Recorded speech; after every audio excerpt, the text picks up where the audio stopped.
2022 से लेके अभी तक ग्यामर पादंग का सैक्रिफाइस को, ग्यामर पादंग का कंट्रीब्यूशन को अभी तक हमारा अरुणाचल का सरकार ने, हमारा अरुणाचल हमने अभी तक उसको रिकॉग्नाइज किया नहीं।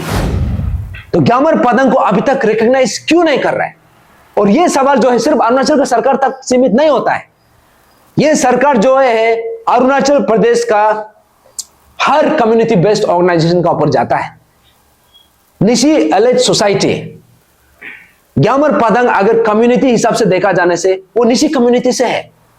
अभी तक निशी एलिट सोसाइटी का तरफ से उसको क्यों रिकॉग्नाइज नहीं किया है, या फिर आप लोगों ने क्यों अभी तक सरकार को इसको रिकॉग्नाइज करने के लिए आपने क्यों रिकमेंड नहीं किया है?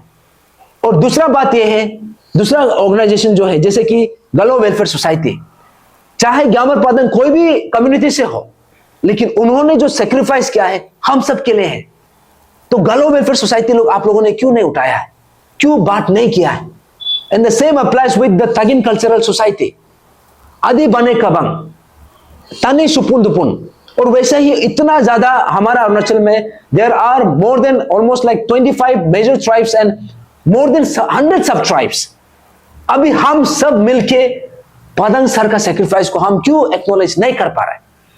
और दूसरा बात यह है, हमारा यहाँ पे जो स्टूडेंट यूनियंस है अलग अलग प्रकार का है। कम्युनिटी बेस्ड स्टूडेंट ऑर्गेनाइजेशन से, यहाँ पे एपेक्स ऑर्गेनाइजेशन से, स्टूडेंट का खास करके अपसू all Arunachal Pradesh student union, आप लोग बोलता है ग्यामर पादंग ने बहुत बड़ा काम किया है, लेकिन उसका जो सेक्रीफाइस को अभी तक आप लोगों ने सरकार को क्यों अपील नहीं कर पाए? उसका सेक्रीफाइस को क्यों हम उसको क्यों एक्नॉलेज नहीं कर पा रहे? और वैसा ही यहाँ पे जैसे ऑल निशी स्टूडेंट्स यूनियन, ग्यामर पादंग सर जो है वो कुछ निशी कम्युनिटी का है। अभी आप लोगों ने वो बात को क्यों नहीं छेड़ा है? आप लोग क्यों नहीं बात नहीं कर पा रहे हैं कि ग्यामर पादंग को रिकॉग्नाइज करना है? आप लोग क्यों बोल नहीं पा रहा है? और वैसा ही यहाँ पे और भी ऑर्गेनाइजेशन है, जैसे यहाँ पे गलो स्टूडेंट यूनियन भी है, तागिन स्टूडेंट यूनियन भी है, और वैसा ही यहाँ पे आदि स्टूडेंट यूनियन भी है। इतना ज्यादा ऑलमोस्ट माटा में हमारा सिर में जितना बाल है उससे भी ज्यादा है स्टूडेंट यूनियन, लेकिन किसी का मुंह से नहीं निकल पा रहा है। हम सबका जनता का जो मेमोरीज है, क्योंकि हमारा मेमोरी बहुत कमजोर है। आज जो हुआ है या फिर कुछ समय हम ऐसा है कि आज जो भी हुआ है कुछ समय के बाद हम उसको भूल जाता है। यहाँ पे हमने बोला था कि जो एसओपी का प्रिपरेशन है, अभी हमको ये पता चला है कि जो एपीपीएससी में भी, एसएसबी में भी एक लाइक रोबस्ट एसओपी हम लोगों को पता नहीं चला है। या वहां पे थोड़ा कुछ बनाया है, लेकिन वो लोग जो है अपना एसओपी को भी फॉलो नहीं कर पा रहे। तो हमारा मांगना ये था कि जब एसओपी बनाता है तो उसको एंश्योर करने के लिए there has to be certain provision. तो वो चीज को हमने इतना समय से मांगा है। और तकेत जरंग का टर्मिनेशन किधर है? और उसके अलावा हम लोगों ने यहाँ पे जितना भी ये सरकार का खुद का अश्योरेंस था कि जितना भी प्रोटेस्टर्स है उन लोगों के ऊपर में जितना भी चार्जेस है उसको विद्रॉ करेगा, लेकिन उसको अपोजिट हो रहा है। और वैसा ही उस समय में जितना भी प्रोटेस्टर्स था, जिसको भी इंजरी हुआ था, उन लोगों को कंपेंसेट करेगा, ये भी अश्योरेंस था, वो भी हुआ नहीं है। और वैसा ही यहाँ पे जितना भी जो ये पीडब्ल्यूडी कैंडिडेट्स का जो गाइडलाइंस है उसको स्ट्रीमलाइन करने के लिए हमने जो मांग किया था। और वैसा ही, और यहाँ पे सबसे बड़ा, यहाँ पे जो वन ऑफ द सबसे बड़ा मुद्दा है, ये अरुणाचल प्रदेश का जो chief minister, honourable chief minister Pema Khandu sir ने खुद बोला था कि Arunachal Pradesh public service commission का एग्जाम्स में इसमें एसटी और पीआरसी को कंपलसरी किया जाएगा, लेकिन उसको अभी तक किया नहीं। अभी किस शुभ मुहूर्त का वेट कर रहा है? यहाँ पे जैसे पेमा खांडू सर ने आप बार-बार आपने खुद बोला है कि जितना भी यहाँ पे है इन्वॉल्व है, जो भी अक्यूज इन्वॉल्व है, इसको हम लोग एक आयरन हैंड से हम लोग हैंडल करेगा। दैट मीन्स इसको हम लोग एकदम सख्त से सख्त इसको कार्रवाई करेगा। तो अभी यहाँ पे आप हम लोग को पता चलता है कि जितना भी यहाँ पे अक्यूज है इसको रिइंस्टेट करके, क्या ये सख्त से सख्त कार्रवाई करने का ये एग्जाम्पल है क्या? अगर ये एग्जाम्पल है तो हर कोई तब तो स्कैम में इन्वॉल्व होना चाहिए, क्योंकि सरकार का डेफिनेशन तो हमको समझ में नहीं आ रहा है। अभी ये क्या बोलने के लिए कर रहे हैं कि आयरन हैंड का मतलब क्या है? रीइंस्टेटमेंट करने का, जब रीइंस्टेट कर देता है, क्या ये आयरन हैंड से डील करने का इसका मतलब है क्या? तकेत जरंग का ट्रायल प्रोसेस जो है शुरू भी नहीं हुआ है। तो जो फास्ट ट्रैक कोर्ट का जो हम लोगों को एक जुमला दिखाया था, हम लोगों को जो एक पॉलिटिकल गिमिक्स दिखाया था, अभी ये फास्ट ट्रैक कोर्ट किधर है? 3 साल 4 साल हो गया, ऑलमोस्ट 4 साल हो गया। अभी तकेत जरंग का ट्रायल प्रोसेस कब शुरू होगा? क्योंकि हम लोगों को जो एफआईआर लॉन्च किया था, जितना भी यहाँ पे प्रोटेस्टर्स है, हम लोगों का ऊपर में इतना 16-17 एफआईआर लॉन्च किया एक एक इंसान को। अभी उसका ऊपर में ये लोग जो है चार्जशीट बना के ट्रायल प्रोसेस भी शुरू कर दिया। इनफैक्ट यहाँ पे जो पुलिस जो है एक फर्जी हम लोगों का ऊपर में जो मुकदमा चलाया था, उसको कोर्ट ने डिसमिस कर दिया है। तो अभी ये लोग और भी यहाँ पे चार्जशीट फाइल करके रखा है। तो अगर हम लोगों का ऊपर में इतना प्रोएक्टिवली आप लोग कर सकता है, स्टेट का मशीनरी इसमें इन्वॉल्व हो सकता है, तो यहाँ पे जो एक्यूज इन्वॉल्व है, जो एक्यूज यहाँ पे इन जो जिन्होंने ये एंटायर स्कीम को अंजाम दिया है, उन लोगों का ऊपर में अभी तक ये ट्रायल प्रोसेस क्यों शुरू नहीं हुआ है? ये जो है ये टेम्पररी मेजर्स है। ये जो है सिर्फ और सिर्फ सिम्टम्स को जस्ट थोड़ा बहुत एड्रेस किया है, लेकिन असली बीमार अभी भी बचा है। असली बीमार क्या है? असली बीमार जो हमारा Arunachal Pradesh public service commission का जो पेपर लीकेज का जो स्कीम था, उसमें जो भी हम लोगों ने पिछले 3 साल से मर के लड़ के हमने लड़ा है, असली ये मांगना ये है कि अभी जो है ये विसल ब्लोअर एक्ट गया कहा, अभी तक बना क्यों नहीं? और यहाँ पे जो हम लोगों ने prevention of unfair means act जो मांगा था, डेफिनेटली वो आया है, लेकिन उसमें जो एक्चुअल जो मेजर्स होना है, अभी तक वो चीज को इंप्लीमेंट किया नहीं है। और ये भी पता चला है कि ये जो prevention of unfair means act जो है सिर्फ असेंबली से पास हुआ है, अभी तक वो इंप्लीमेंटेशन में नहीं है। तो अभी हमको ये समझ में नहीं आ रहा है कि क्या ये सिर्फ हम सबको जस्ट दिखाने के लिए था क्या? Was it just a political gimmick? कि ये जो कोर्ट का जो वर्डिक्ट है ये कब आया था? In the month of October 2024।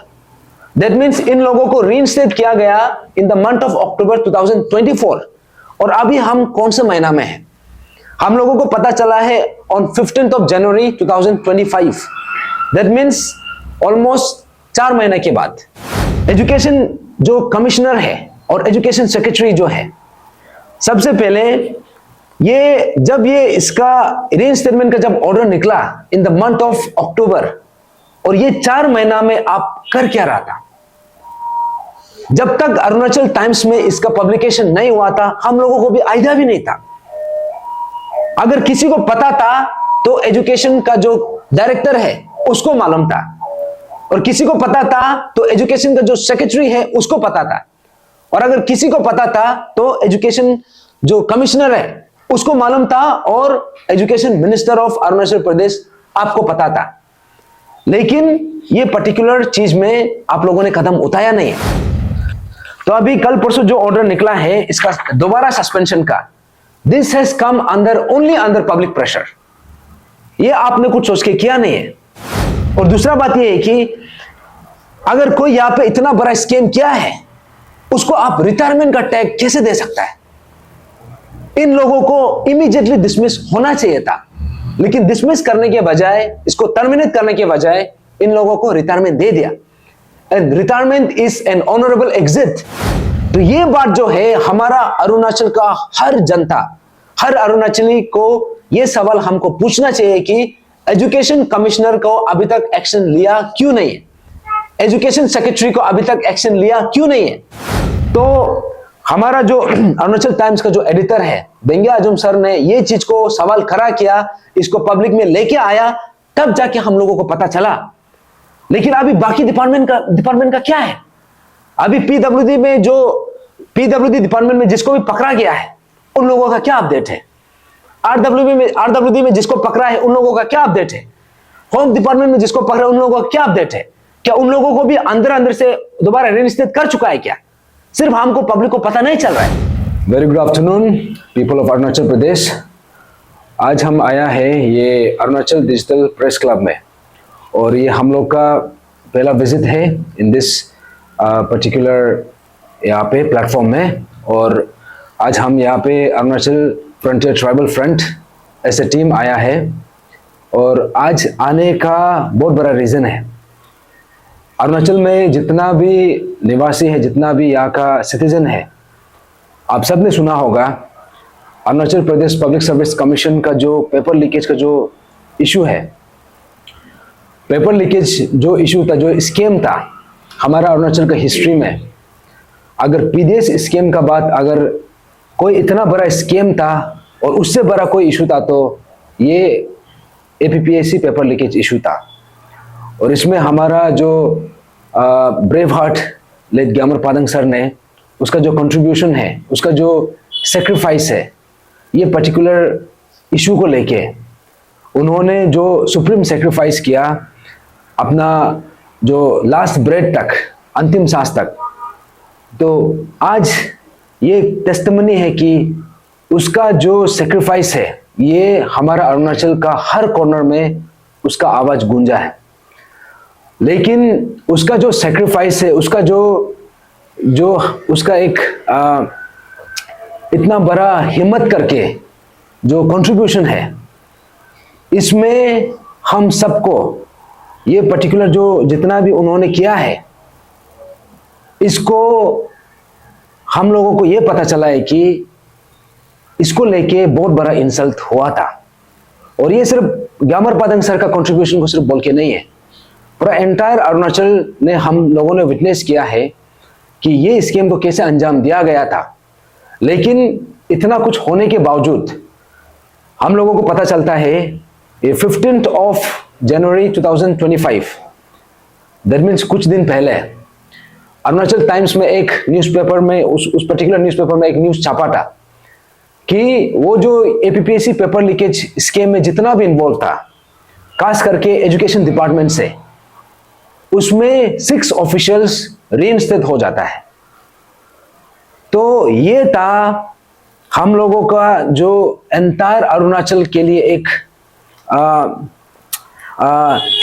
ये सांस रोकने वाला जो एक खबर था, एक सनसनी खबर था।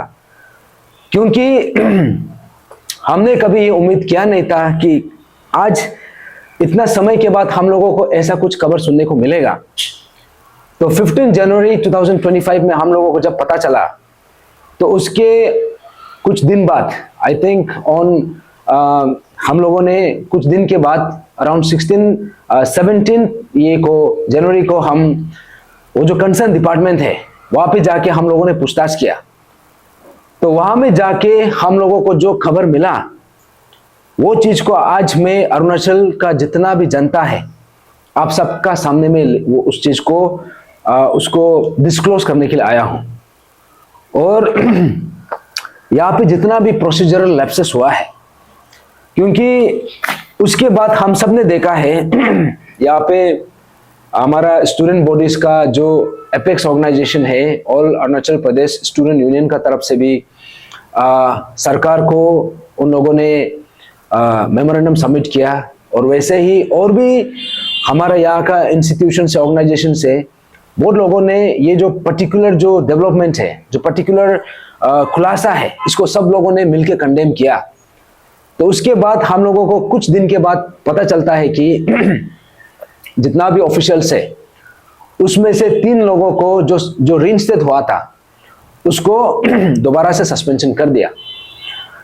तो ये चीज को लेके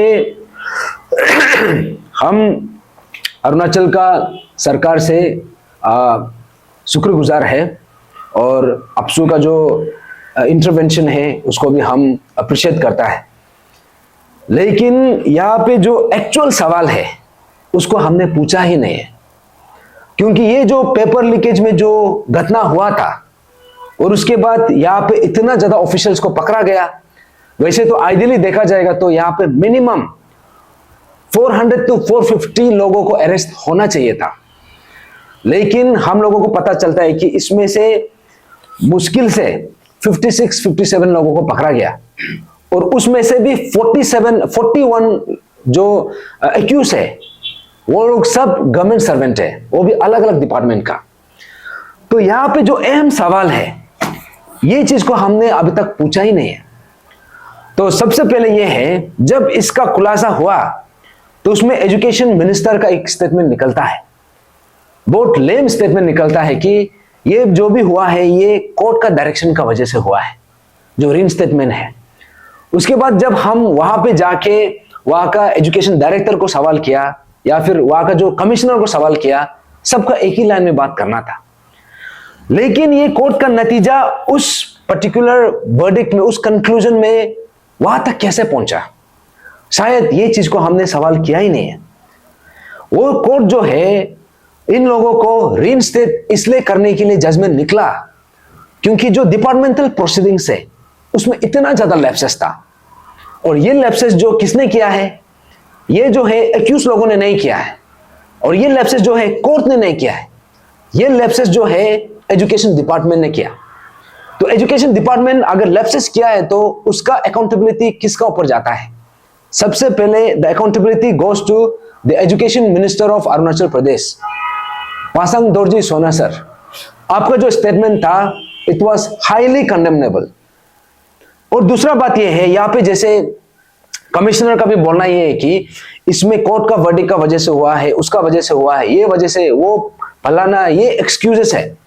जबकि यहाँ पे अगर गलती किसी का है तो एजुकेशन डिपार्टमेंट का है, तो उसको लेके कमिश्नर ने उसको अभी तक अपना रिस्पॉन्सिबिलिटी लिया नहीं है।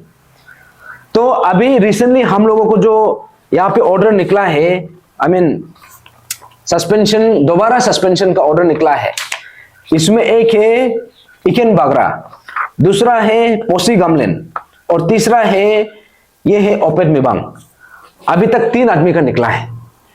तो जब डिपार्टमेंट में गया उसमें यह पता चलता है कि इसमें इतना ज्यादा जितना पकड़ा गया ऑलमोस्ट सबका सब रीइंस्टेट हो गया। सिर्फ रीइंस्टेट तक नहीं, वो लोग रीइंस्टेट होने के बाद रिटायर भी हो गया। तो ये जो ऑर्डर है यहां पे भी क्लियरली लिखा है, यहां पे सबसे पहला सवाल ये उठता है कि ये जो कोर्ट का जो वर्डिक्ट है ये कब आया था? In the month of October 2024। That means in लोगों को रीइंस्टेट किया गया in the month of October 2024, और अभी हम कौन से महीना में हैं? हम लोगों को पता चला है ऑन 15th ऑफ जनवरी 2025।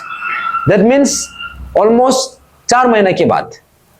तो कोर्ट का डायरेक्शन के हिसाब से ये भी लिखा है वर्डिक्ट में, ये जो रीइंस्टेटमेंट है this is still subject to, इसमें सब्जेक्ट टू रिव्यू।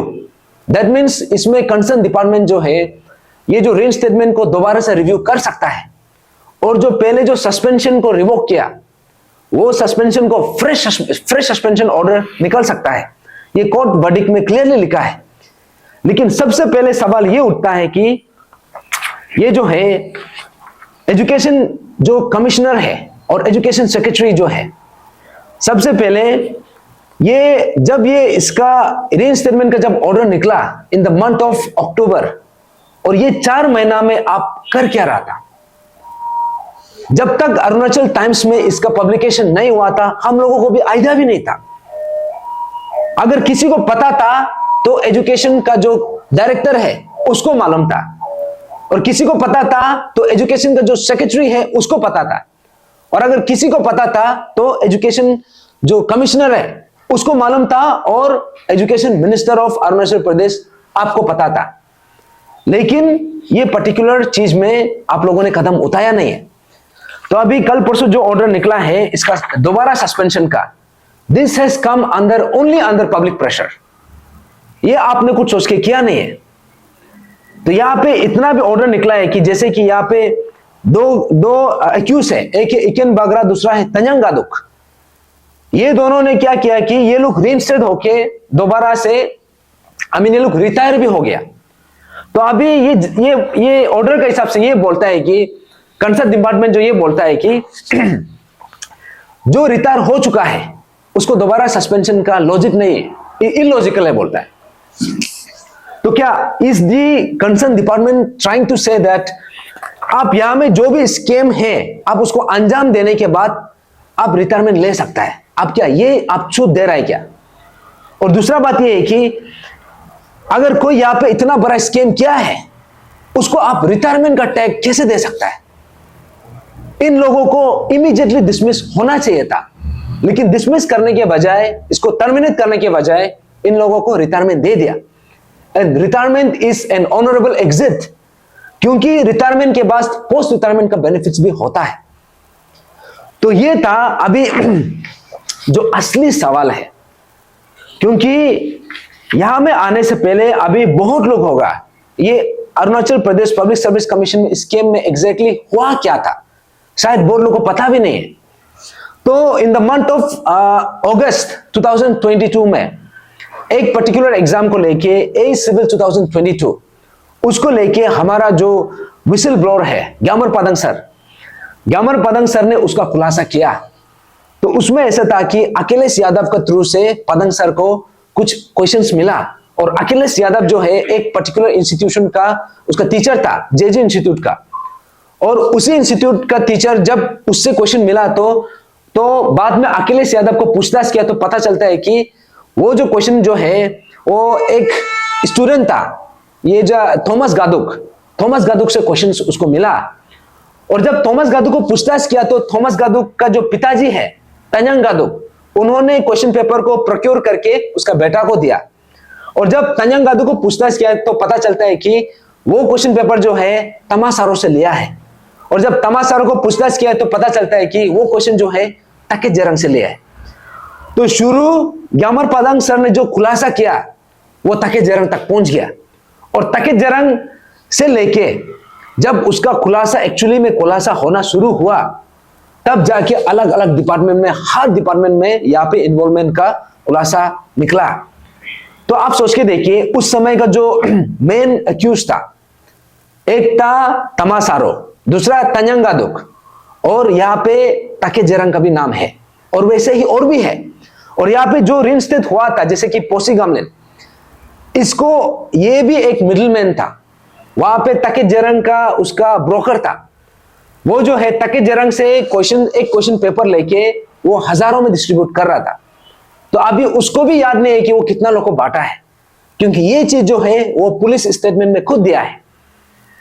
तो ये चीज को लेके जब हमको पता चलता है कि यहाँ पे तंजंग गादुक, पोसी गामलिन, ऐसे वाला लोग जो है दोबारा रिइंस्टेट हो रहा है, ये रिइंस्टेटमेंट जो है ना, ये जस्ट नॉर्मल एक प्रोसीजरल लैप्सेस नहीं है, ये जो है डेलिबरेट सब मिलके इसका एक कोलैबोरेटिवली मिलके इन लोगों को दोबारा से वापस सिस्टम में घुसाने का इन लोगों का एक षड्यंत्र है। तो ये चीज को किया किसने? क्योंकि आप ऐसे नहीं बोल सकते कि तंजंग गादुक खुद से रिइंस्टेट हो गया या फिर पोसी गामलिन खुद से रिइंस्टेट हो गया। रिइंस्टेट अब ये भी नहीं बोल सकते कि कोर्ट का बोलने का वजह से हुआ है। अगर यहां पे ये लोग का जो रिइंस्टेटमेंट का कारण ये है कि इसमें ये जो है डिपार्टमेंट, जो कंसर्न डिपार्टमेंट है, उन्होंने काम किया नहीं।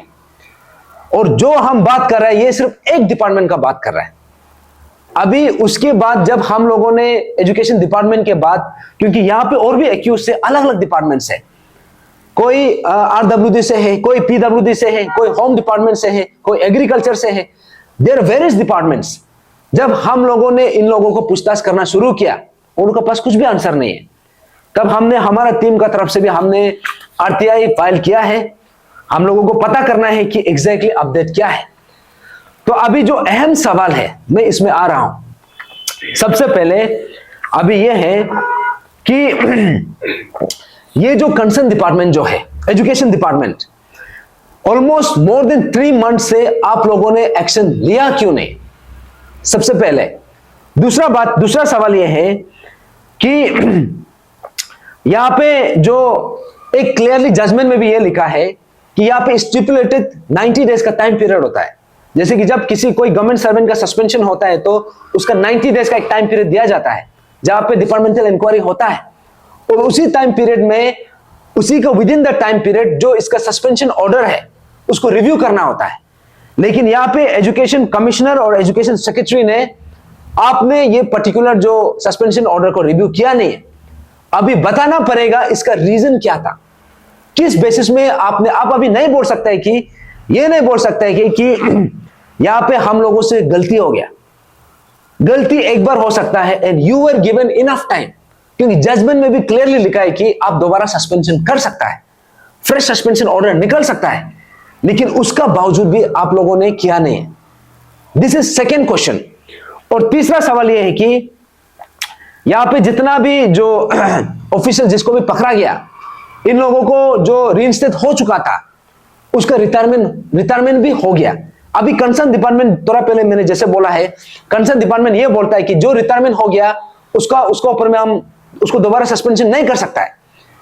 तो are you trying to say that या में कोई भी डिपार्टमेंट में हो, आप इतना बड़ा स्कैम करके आप उसमें वॉलंटरी रिटायरमेंट लेने का आप एनकरेजमेंट दे रहे हैं क्या? या तो आप ये बोल रहे हैं कि जो क्राइम जो कंसर्न ऑफिसर ने किया है वो क्राइम जो है रिटायरमेंट के बाद उसका खत्म हो जाता है क्या? उसका कोई पनिशमेंट नहीं है क्या? Are you trying to say that?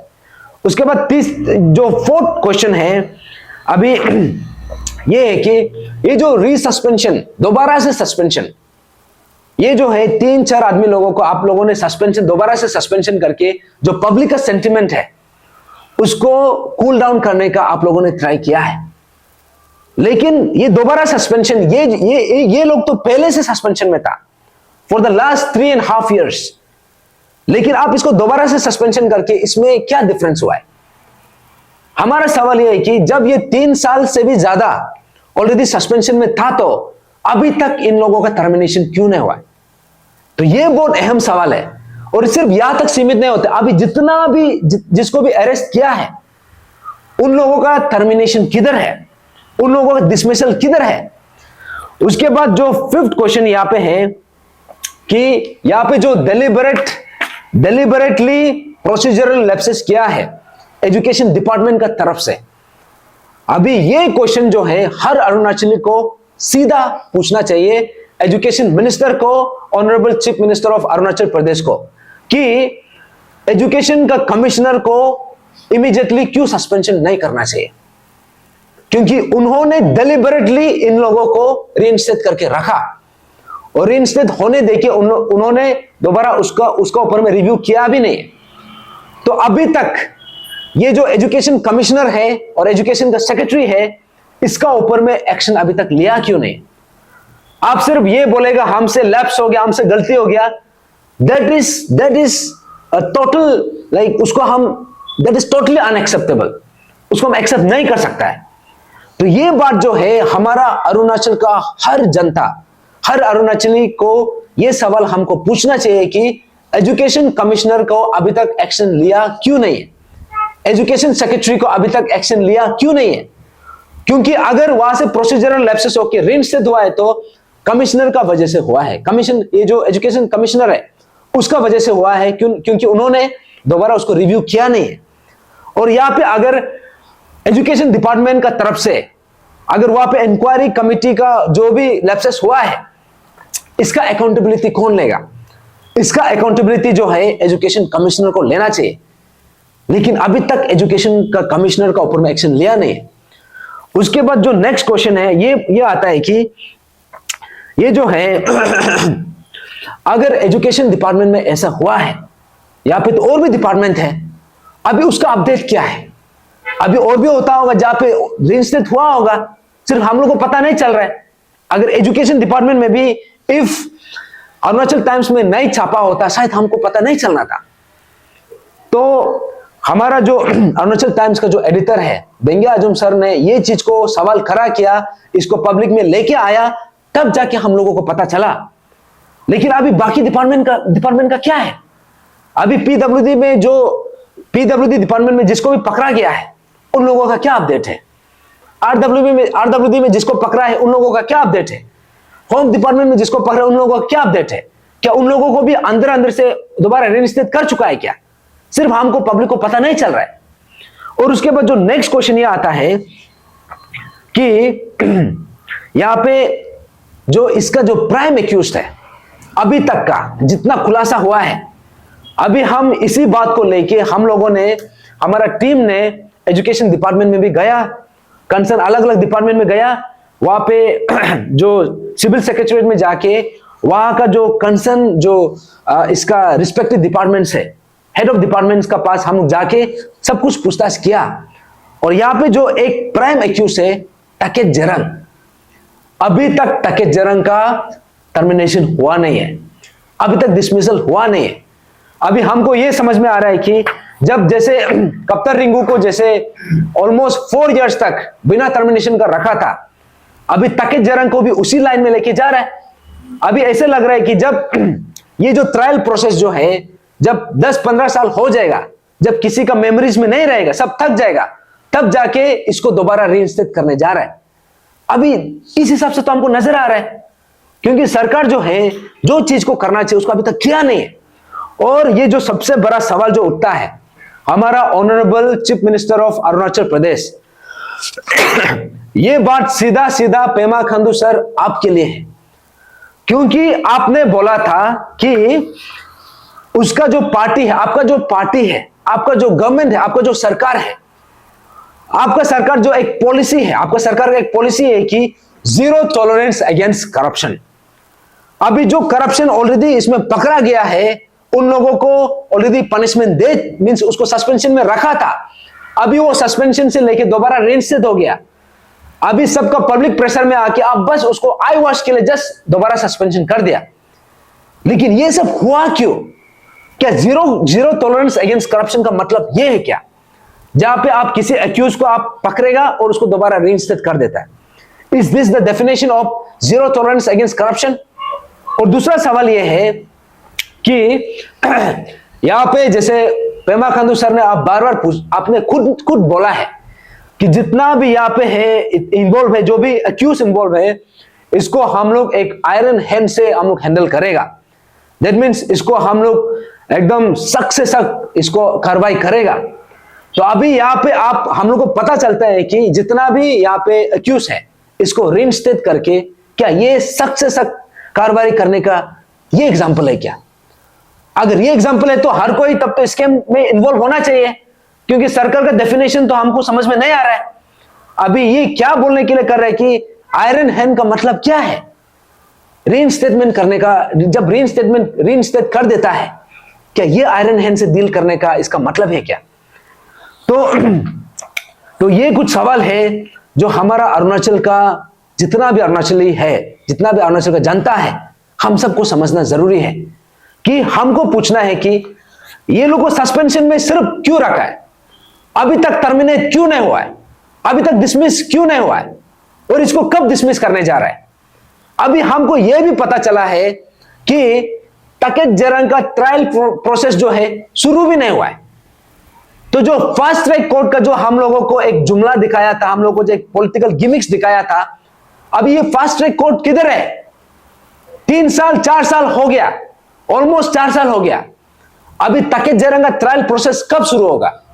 क्योंकि हम लोगों को जो एफआईआर लॉन्च किया था, जितना भी यहाँ पे प्रोटेस्टर्स है, हम लोगों का ऊपर में इतना 16-17 एफआईआर लॉन्च किया एक एक इंसान को।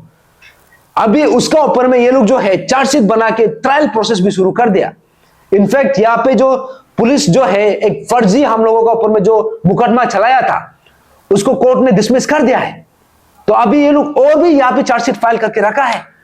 तो अगर हम लोगों का ऊपर में इतना प्रोएक्टिवली आप लोग कर सकता है, स्टेट का मशीनरी इसमें इन्वॉल्व हो सकता है, तो यहाँ पे जो एक्यूज इन्वॉल्व है, जो एक्यूज यहाँ पे इन जो जिन्होंने ये एंटायर स्कैम को अंजाम दिया है, उन लोगों का ऊपर में अभी तक ये ट्रायल प्रोसेस क्यों शुरू नहीं हुआ है, और ये किस शुभ मुहूर्त का वेट कर रहा है? तो आज यहां में आने का, ये प्रेस क्लब में आने का रीजन यही है कि यहां का जो अहम मुद्दा है, जो अहम इशू है, जो अहम सवाल है, ये हम सबको करना चाहिए, ये हम सबका जहन में आना चाहिए। तो इसलिए आज हम यहाँ पे आया है, क्योंकि ये सवाल जो है यहाँ पे हमको पता चल रहा है कि ये सवाल कोई पूछ नहीं रहा है, और ये देखा जाए तो अरुणाचल का असली मुद्दा यही है। और अभी हमको ये पता चलता है कि ये जो है यहाँ पे जो सस्पेंशन को रिवोक होने के बाद दोबारा सस्पेंशन करने का जो प्रयास है, ये सिर्फ जो ऐसा है कि जो एक बीमारी है, for example APPSC paper leakage जो इशू था, ये बहुत बड़ा बीमार था, बहुत बड़ा बीमार है, एक कैंसरस वाला डिजीज है। ये कैंसरस वाला डिजीज को उस हिसाब से उसको ट्रीटमेंट करना चाहिए था। लेकिन यहां में ट्रीटमेंट करने के बजाय, डिजीज को ट्रीटमेंट करने के बजाय सरकार ने क्या सिर्फ सिम्टम्स में ध्यान दिया। उन्होंने सिर्फ ऊपर ऊपर से लिपापोती वाला काम किया है। तो अभी हमारा असली सवाल ये उठता है कि ये सब जो रीइंस्टेटमेंट होना, फिर से दोबारा जॉब में वापस जाना, और जो एक्यूज है वो फ्री खुलेआम घूमना, यहां से ये जो है ये इंडिकेशन है कि जो असली इश्यू था वो अभी तक सॉल्व हुआ नहीं है, जिसके लिए हम पिछले तीन ऑलमोस्ट 4 साल से रो रो के, मर मर के, चिल्ला चिल्ला के यहाँ पे हम सड़क में उतर के दिन रात एक करके हम एक ही चीज मांग कर रहा था कि हमको फ्री एंड फेयर सिस्टम चाहिए। लेकिन उसको सोल्व करने के बजाय या तो हम लोगों को ऊपर में अफवाह लगा देता है, कभी पुलिस को लगा कि हम लोगों को रेड मारने देता है, कभी हम लोगों को ऊपर में इतना फोर्स चार्जेस डाल देता है, उसके बाद यहाँ पे इतना लोगों को जेल में भी आपने रखा है। यहाँ पे इतना ऑलमोस्ट मोर देन 100 पीपल, उन लोगों को, इनोसेंट सिटीजन को आपने जेल में रखा है। और हमारा जो पुराना मेंबर्स है, जो स्टूडेंट्स है, उन लोगों को 30 दिन से भी ज्यादा जेल में रखा है। तो यहां से एक बहुत बड़ा इंडिकेशन यह निकलता है कि जहां में सॉल्व करना चाहिए था उसको सॉल्व नहीं करके, जो विक्टिम जो जस्टिस के लिए मांग रहा था उसको इतना बुरी तरीका से इसको सप्रेस करने का प्रयास किया है। तो इसलिए ये बात को जितना भी अरुणाचल का जनता है, आज हम ये माध्यम से, ये मीडिया जो हमारा मीडिया फ्रेटर्निटी का माध्यम से हम अपना आवाज आप तक पहुंचना चाहता है। क्योंकि ये जो इशू था, एपीपीएससी पेपर लीकेज इशू था, ये कोई छोटा मोटा स्कैम नहीं था। जैसे पीडीएस स्कैम में हजारों करोड़ का इन्वॉल्वमेंट हुआ है, लेकिन ये एपीपीएससी पेपर लीकेज इशू जो है ये उससे भी बड़ा है। क्योंकि ये इशू का थ्रू से, ये इशू का वजह से, ये स्कैम का वजह से कितना जनरेशन का लाइफ को बर्बाद किया है। कितना पास्ट में कितना लोग था जो बार बार वाइवा तक भी पहुंच रहा है, मेंस तक पहुंच रहा है, लेकिन हो नहीं पा रहा है। रिपीटेडली ट्राई करने के बाद भी हो नहीं पा रहा है। लेकिन लास्ट में जाके क्या होता है, जब आपसे नहीं हो पाता है तो या तो वो डिप्रेशन में चला जाता है। कितना लोग सुसाइड भी किया होगा, कितना लोग अपना जो एक मींस अपना खुद पे जो भरोसा है वो टूट जाता है। उसके बाद आदमी का जो ये जो एक इंसान का किसी का जिंदगी है, बर्बादी वहां से शुरू होता है। वैसे ही ये जो पर्टिकुलर जो स्कैम है, ये एपीपीएससी पेपर लीकेज स्कैम जो है, हम लोगों का लाइफ टाइम में, हमारा जनरेशन में एटलीस्ट इससे बड़ा स्कैम शायद हो नहीं सकता है।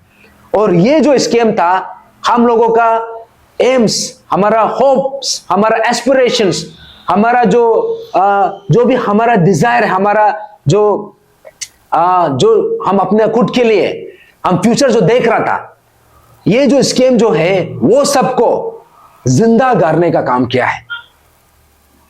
उसको उसको बरी किया है। तो अभी जो जितना जो इन्वॉल्व था, अभी उसको पनिशमेंट नहीं देके दोबारा रीइंस्टेट कर रहा है। इसमें यहां से एक इंडिकेशन, एक मैसेज ये जा रहा है कि जिस इनोसेंट विक्टिम को आप लोगों ने, सिस्टम ने जो है इसको जिंदा गाड़ने का जो काम किया है, इसको जो एक्यूज को दोबारा रीइंस्टेट करके आप क्या कर रहा है कि जो मर गया था उसको दोबारा निकाल के हजारों टुकड़ा कर रहा है। तो ये जो है, इससे बड़ा इंसल्ट हमारा अरुणाचल का, हर अरुणाचली के लिए हो नहीं सकता है। और खास करके जितना भी यहां में एस्पिरेंट्स है, जितना भी स्टूडेंट्स है, जितना भी माँ पिताजी है, जितना भी अना वो है, आप सब देख रहे हैं।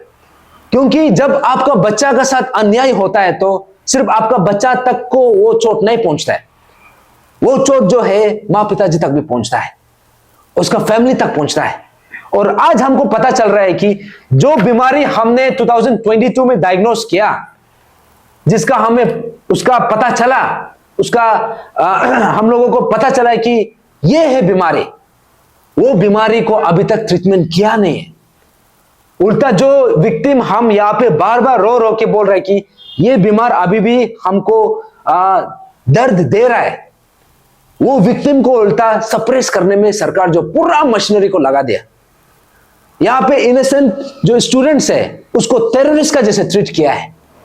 हम लोगों का ऊपर में जो स्टेट का सबसे ड्रैकोनियन लॉ है, Arunachal Pradesh unlawful activities prevention act अपुआपा, वो एक्ट को हम लोगों का ऊपर में, पेरेंट्स का ऊपर में, इनोसेंट प्रोटेस्टर्स का ऊपर में ऐसा उसको ऊपर में लगाया, उसको ऊपर में हम लोग ऊपर में इंपोज करके हम लोगों को यहाँ पे कुचलने का काम किया है।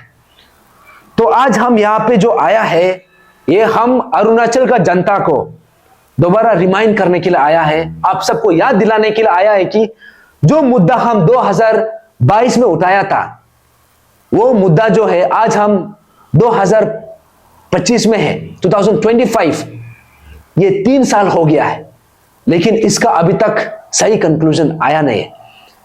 तो और खास करके आज सबको पता है, आज 25 जनवरी 2025 और आज नेशनल वोटर्स डे है। और कल आप सबको पता है, कल हमारा इंडिया का, हमारा एंटायर कंट्री का रिपब्लिक डे है, 26 जनवरी।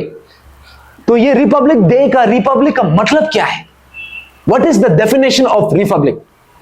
इसका मतलब ये है, जो रिपब्लिक जो है उसमें द सुप्रीम अथॉरिटी जो है वो जनता का है, सुप्रीम पावर जो है वो आप आम जनता का हाथ में है। और आज का दिन जो है 25 जनवरी 2025, आज जो है, आज नेशनल वोटर्स डे है। तो आपको समझ में आना है कि यहां पे जनता को सुप्रीम क्यों मानता है और हम रिपब्लिक डे सेलिब्रेट कर क्यों रहा है। क्योंकि रिपब्लिक डे जो है, रिपब्लिक का जो सिग्निफिकेंस है, ये यहां से एक मैसेज क्लियरली जाता है कि जनता जनार्दन, जनता का आवाज जो है वो सुप्रीम है। जनता का जो दुख दर्द जो है, जनता का जो पुकार है, उसका आगे में कोई यहां पे कोई राजा टिक नहीं सकता है, कोई यहां पे सत्ता टिक नहीं सकता है। जितना भी जो हमारा डेमोक्रेटिक सेटअप है, यहां पे जो सत्ता में है, चाहे वो ऑनरेबल चीफ मिनिस्टर क्यों ना हो, एजुकेशन मिनिस्टर क्यों ना हो, डिप्टी सीएम क्यों ना हो, आप अगर उस कुर्सी में हैं तो आप जनता का आवाज का, जनता जनार्दन का, उसका इंटरेस्ट के लिए है, उसके लिए है और उसका इंटरेस्ट में काम करना है। तो इसलिए आज हमने जो हम यहाँ पे जो आया है कि आज नेशनल वोटर्स डे है। नेशनल वोटर्स डे से हमको क्या पता चलता है? सिर्फ वोट मारना नहीं है, यहां से यह पता चलता है कि हमारा पास ताकत है, हम आम जनता का पास, हमारा पास वो ये जो पावर है जो हमको हमारा कॉन्स्टिट्यूशन ने हमको दिया, हमारा एक रिपब्लिक ने हमको दिया, जो हमारा कंट्री है। तो कल जो रिपब्लिक डे जो हम सेलिब्रेट करने जा रहे हैं, मैं अरुणाचल प्रदेश का सरकार को, अरुणाचल प्रदेश का हर एक नागरिक को यह रिमाइंड करने के लिए आया हूं कि हमने देखा है 2022 से पहले भी देखा है, 2022 का बाद भी देखा है कि हर साल, चाहे वो रिपब्लिक डे हो, चाहे वो स्टेटहुड डे हो, चाहे वो इंडिपेंडेंस डे हो, कोई भी इंपॉर्टेंट ओकेजन में यहां पे जो सोशली या फिर जिन्होंने यहां पे बहुत सेल्फलेस कंट्रीब्यूशन किया है सोसाइटी में, उन लोगों को रिकॉग्नाइज किया है। या तो गोल्ड मेडल दिया जाता है या फिर उसको अवार्ड दिया जाता है।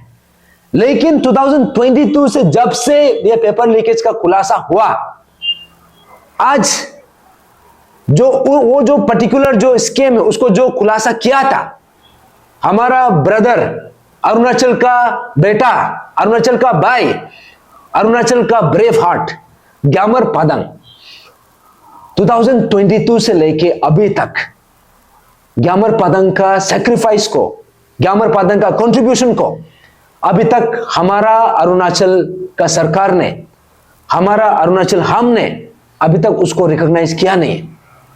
यहां में हर साल आप यहां पे जितना भी सोशली या फिर कोई भी फील्ड में जो कंट्रीब्यूट करता है, जो सेक्रीफाइस करता है, उन लोगों को रिकॉग्नाइज किया जाता है। हम बोल रहे हैं कि that is a very good thing, करना है। लेकिन ग्यामर पादंग से क्या दुश्मनी है? क्या ग्यामर पादंग ने खुलासा करके हमारा जो अरुणाचल का फ्यूचर को जो बचाने का जो कोशिश किया है, जो प्रयास किया है, क्या उन्होंने क्या ये कुछ गलत काम कर दिया क्या?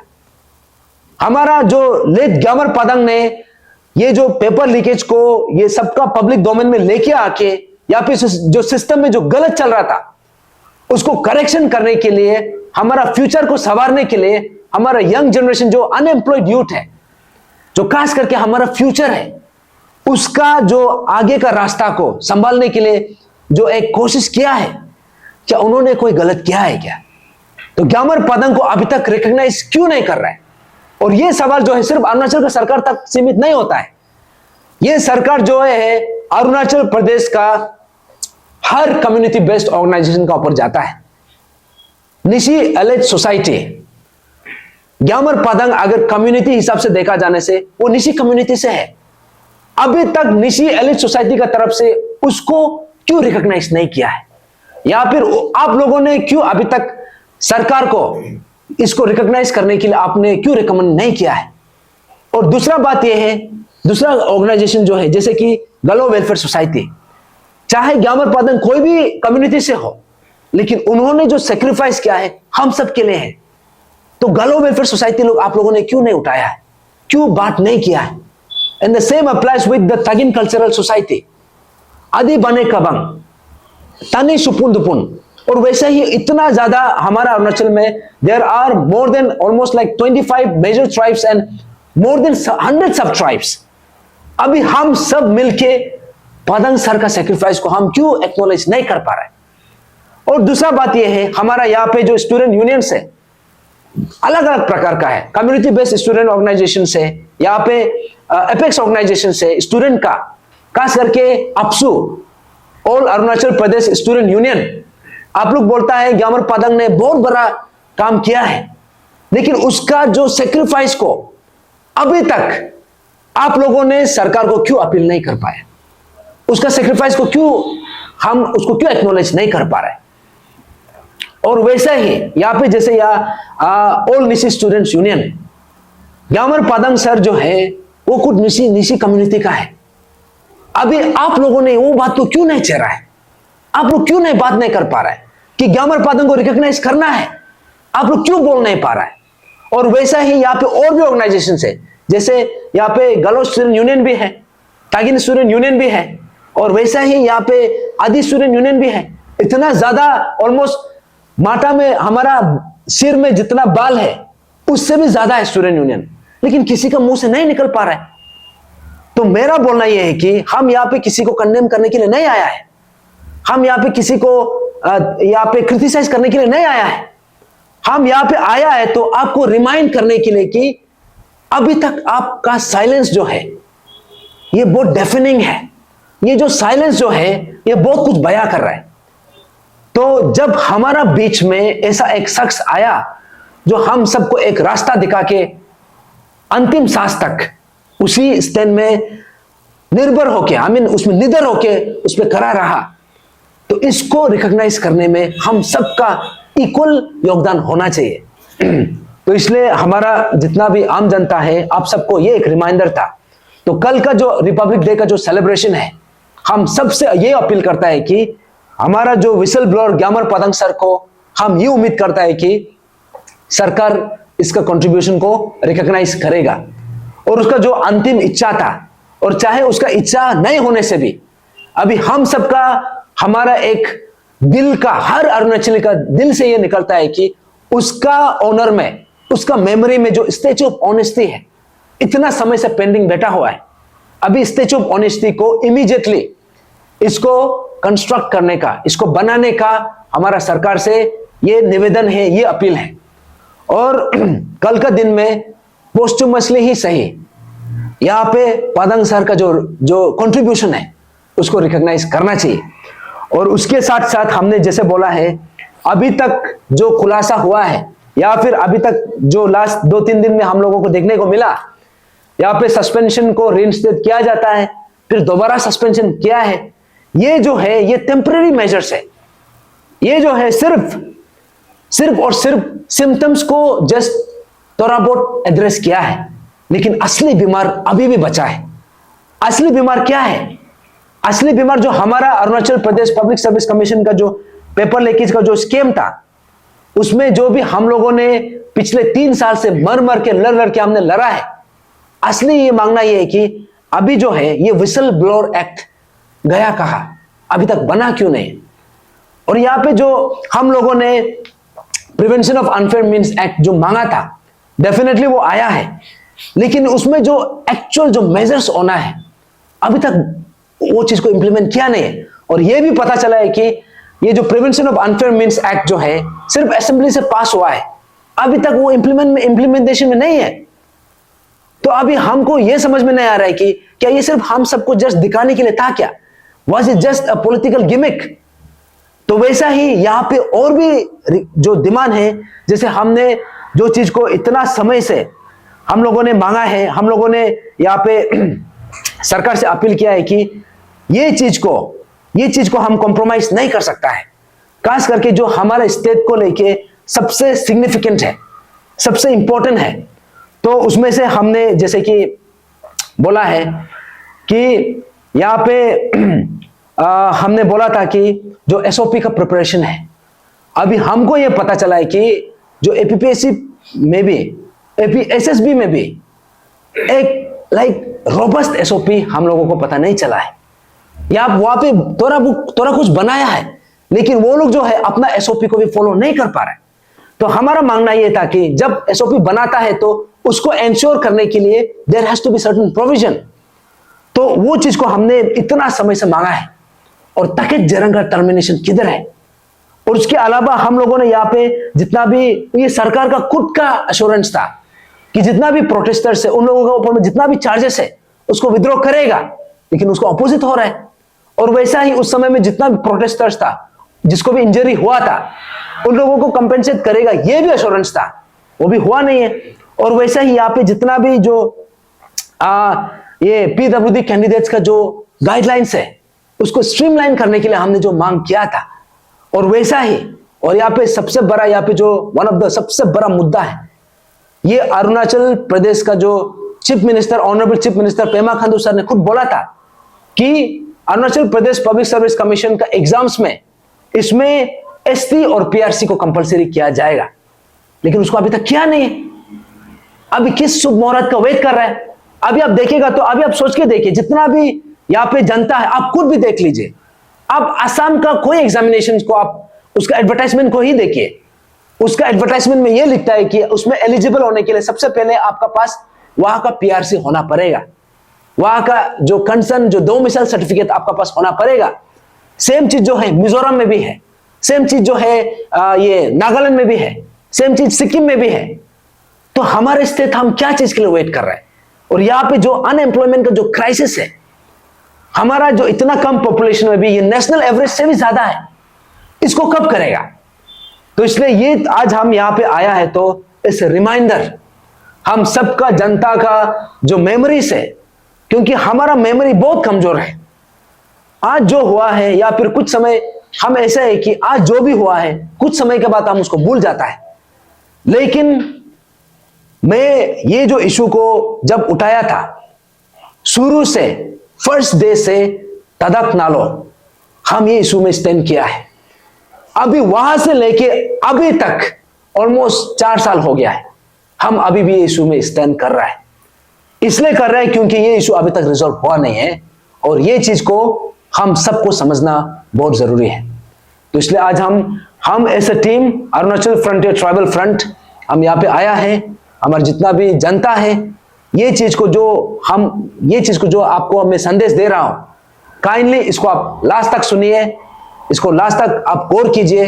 और हमारा जो अपील है सरकार को और जितना भी यहाँ पे कंसर्न स्टेक होल्डर्स है, सबको ये अपील है कि हमारा जो एक्चुअल इश्यूज है, अभी इसको हमको मिलके इसको सही दिशा में, सही कंक्लूजन में लेके आना है।